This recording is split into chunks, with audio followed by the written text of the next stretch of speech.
So, is it possible that with technological innovation, it could actually make us less productive? And if that is so, then why are we going after technical innovation anyways?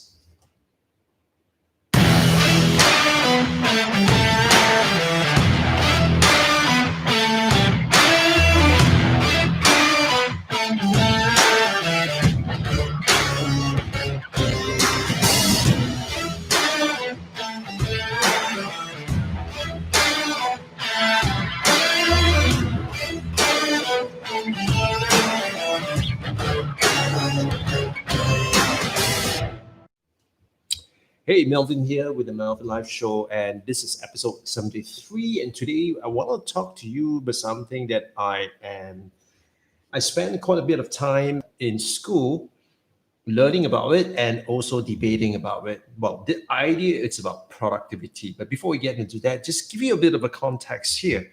In sometime in the 96, 97, there were two very famous economists, Elwin Young and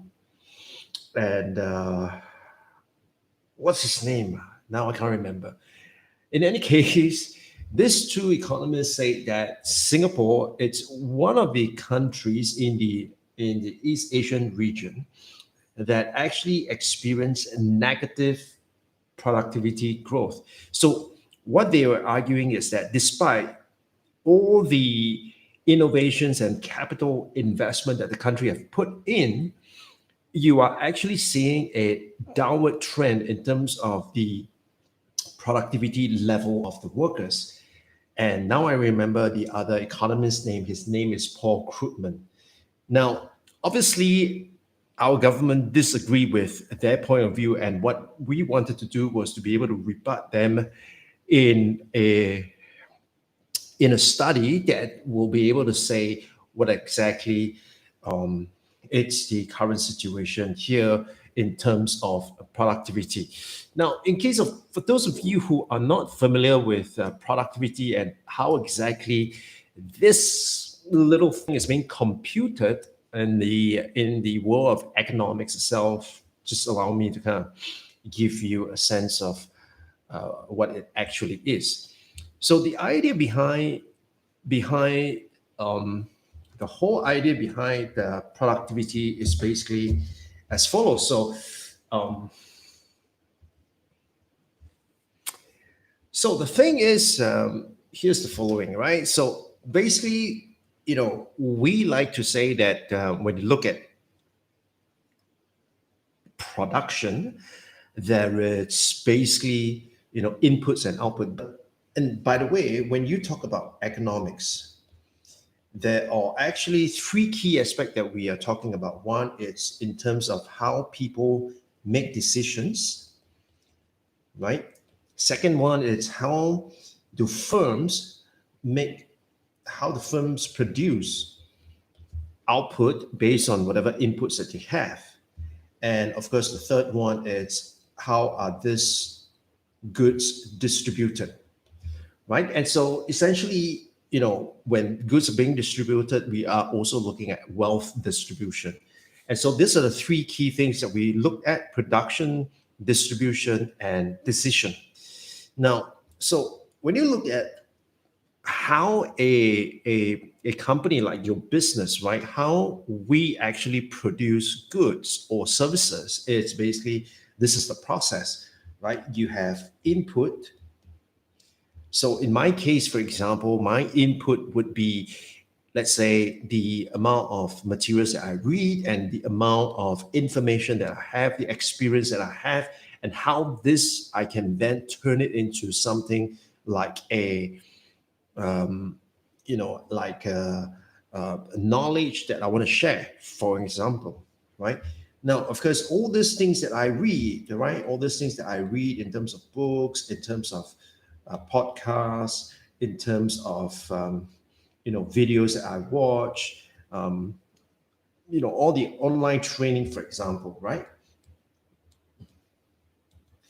All these are my inputs. Now, as I go through this whole process of synthesizing everything, this is what they call the throughput. Now, in the throughput itself, basically what we're saying here is that how all these inputs come together and it's being created is the process of creation, the process of value creation, right? This throughput and how it leads to the output. Now, so the way to really look at this is that the amount of inputs that you have, we call it X, and the amount of output that you get is called Y, right? And this is actually the production process. In other words, how do you produce your output, right? And so we typically depict it into this way, right? That whatever amount of input that you put in through the process itself, you will be able to generate this output, right? And of course, this output has to be more than the input itself.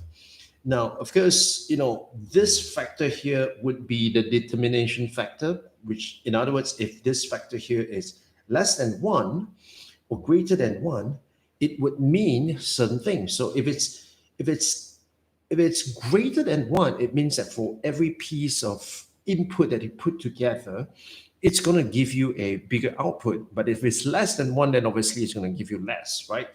Now, then what about this thing here? Now, this thing here, it's in economics we call this the um, epsilon, and this is actually the whatever that cannot be captured in terms of the inputs and how we use the inputs, right? This is what is captured here, and this actually it's what they call productivity. Now, so the question I have today is that, I was just thinking, with all the new tech that has been coming out, with all these things that we have at our disposal, is it possible that we can be less productive than what we were if we had, if we do not have those technological innovation? So let's say, for example, in the past, if I were to want to produce something like this and to be able to distribute to anywhere, to anyone who bothers to watch this, this is probably going to cost me a lot of money in order to produce this.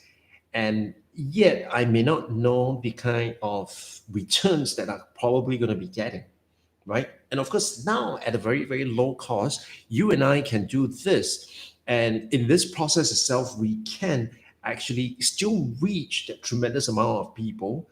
However, right, the question here is the following: does all this new innovation actually lead us to become more productive? Now, here's the thing. I think that there is a possibility that with all this innovation, we are actually getting less productive. Now, hear me out here. Couple of months ago, what I have been doing was I have been looking at, what is a great tool that I could use to capture the events that's going on in my life, and I want to be also able to to document the process of me building this one person, 1 million, all things digital business.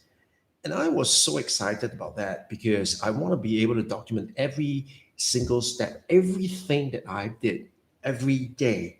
What did I do to move myself forward? And I think, this is a very, very important thing to do, because if at any point in time, what I could do is I could reflect back on the activities that I have done or not done. And through that, I would then be able to really review and look at what I should do more of or what I should do less of, right? Because without documenting that, you're just going day by day and you're really not quite sure where you're going with that.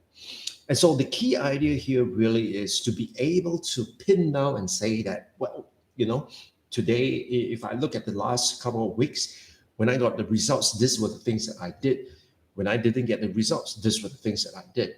And so logic would tell you that obviously you should do more of those things that you have been getting results and less of those things that you're not getting results. Simple as that.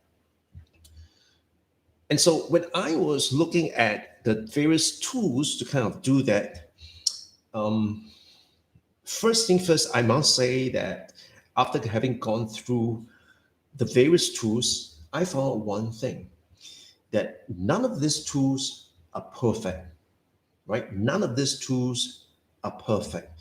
And so to think that you will be able to find a tool that's able to do everything that you need in the perfect way and in the most effective way and the most productive way, that's just not going to happen.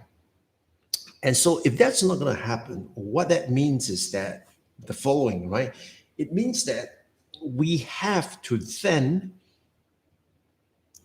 look at what are some of the things that we are prepared to compromise and things that we're not prepared to compromise. For example, for me, what I'm not prepared to compromise is I do not want to, and in as far as I can, I do not want to be locked into a subscription.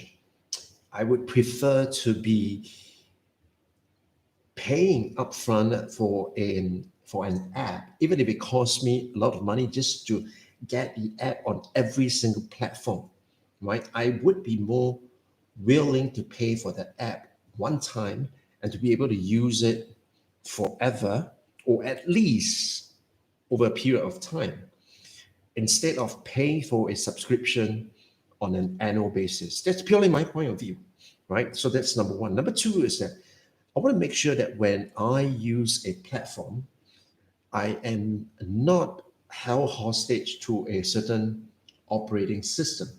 And so there was that debate between whether I should use an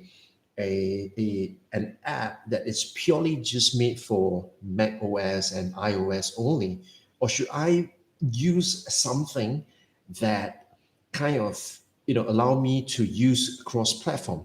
And that's an important decision, because if you're someone who cares about the UI and the UX, then probably choosing an app that is made for iOS might give you that feel, might give you that experience compared to certain apps that it's ubiquitous, that is able to operate on all the different platforms.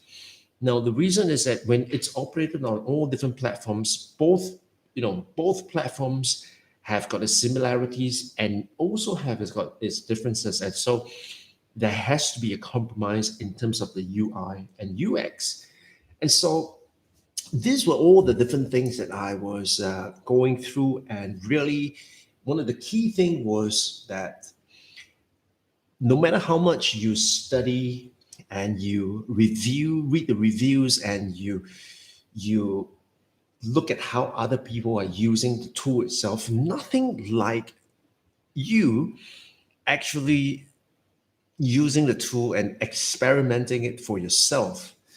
And so I went through the process of jumping into one app and then being lured and attracted by another app, and then investing time into the other app itself, and then coming into the next level, whereby I come back to the app again, and there was all this back and forth, and over time it's just not going to be very productive, because I just realized that I wasted a lot of time trying to figure that out.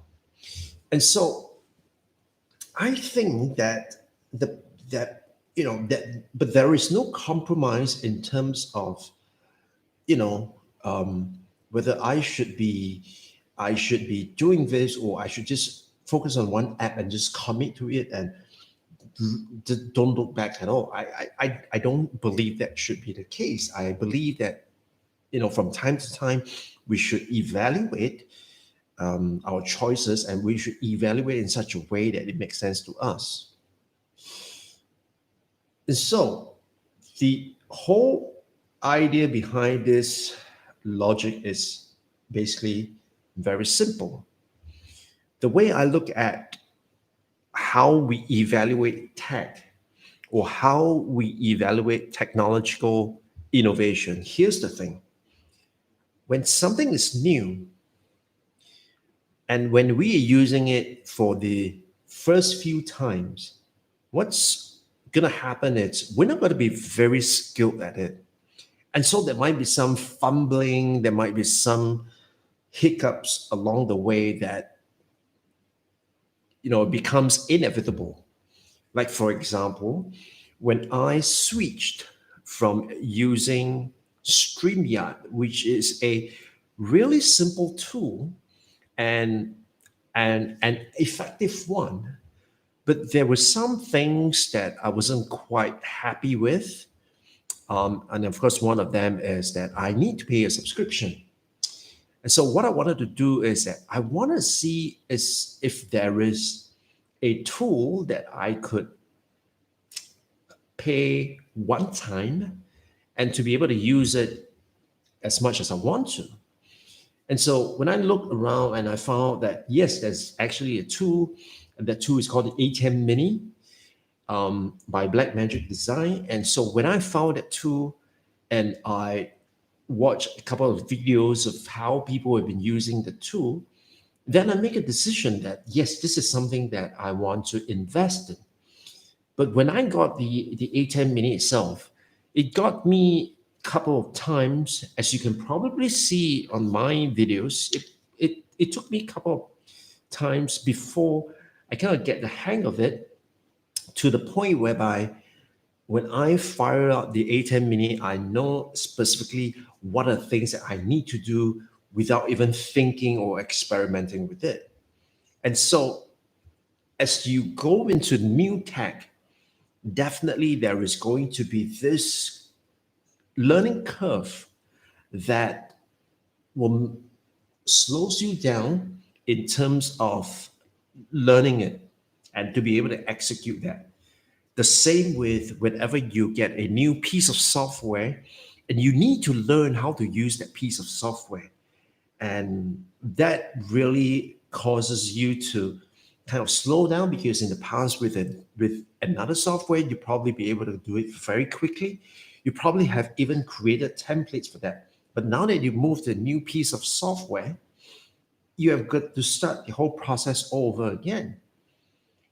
And sometimes that would cause people to kind of pull back and say that, hey, I don't think it's going to be worth my time. Perhaps I should just go back to the old piece of tech, and kind of missed out on the possibility of the new piece of software that is able to give you that future or expected productivity growth. Now, so the way you want to avoid this is the following. Whenever you see a new piece of tech, you need to give yourself, I mean, if you want to experiment with it, that is fine. But you need to give yourself a hard deadline. And what that means is that you want to be able to say that, okay, I'm going to give myself 2 weeks to experiment with this new piece of tech. I'm going to give myself 2 weeks to play with it and then make a decision. At the same time, it's also good for you to think about what are the criteria that you have when you are evaluating a piece of software, right? Because a lot of time I feel that if we do not have the criteria clearly set out, then we will be swayed with, yeah, I like this, I like that, I like this, I like that. So what are the criteria for you? And if it does help in any way, the criteria that I use is number one, I believe that in as far as possible, the app should be cross-platform, which means whether I'm using a Mac, a PC, an Android phone, or an iPhone, or an iPad, I must be able to use that app. That would be ideal. Now, secondly, I also believe that the UI UX is important because when a tool is elegantly designed, it really does make you want to do the very thing that the app is supposed to do more, right? So, as an example, because of the tool that I use, it has motivated me in one way to want to journal on a daily basis, right? And I think that is crucial. Now, and then the other aspect of the criteria that I look at, it's really, does it constrain me in the way that, because of the structure of the app, it kind of constrain me in the way that I think, or does it allow me to really move away or to be able to break away or not be contained by the structure of the app. And so once I've evaluated these three things, um, then of course the last piece of criteria is price. And I usually do not let price hold me back from using a piece of tech unless it's really, really exorbitant and I can't make a case for it even to myself. Otherwise, the cost shouldn't be a problem because you should always be looking at investing.